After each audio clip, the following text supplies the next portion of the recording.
Hello, I'm Total War-Hamster and welcome to my new Hints and Tips video series. The aim of the series is to show you some of the techniques that I've learned during my absurdly long playtime, and we'll be starting with my favourite faction, Slaanesh. Over the next few videos, we'll be looking at a budget-friendly army comp that will beat almost anything, how to vassalize both demonic and order factions together in one campaign, how to corrupt a province from 0 to 102 turns, and a whole host of other strategies.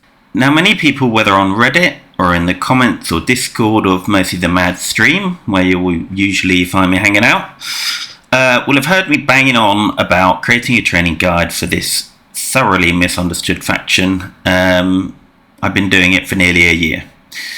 I even spent a whole month crafting a really flashy production of one episode, but the fact is that I have a fairly busy life in my city job and have lots of other hobbies outside of this as well. So just as I was about to release it, IE came along and ruined everything. Not only was Slaanesh heavily modified on IE release, one example of that is Slaanesh corruption actually used to remove control instead of adding it, but it's had more changes each patch, I think, than any other faction. And to make matters worse, these weren't included in the patch notes, except with the words balance changes. Now, there are three main ways to play Slaanesh that I know of: domination, destruction, or a combination of them both. They're just my titles for them. There's nothing official there. And I'll be focusing on domination mostly, and I'll be using a campaign I'm currently playing to demonstrate some of these techniques. I actually started the campaign as a Destruction 1, so I've sort of hastily changed it halfway through, so it will do for the purposes of these tutorials. But I'll do a fresh stream afterwards, essentially. So just how are Slaanesh powerful?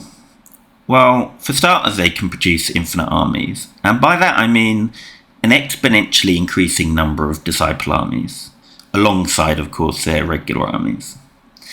And here you can see I have around 15 to 20 of them just hanging about in my provinces. And don't worry, we'll cover how to use them to invade in a later episode. This is the reason they're just sat in my province is partly because I'm being a bit stupid with my campaign.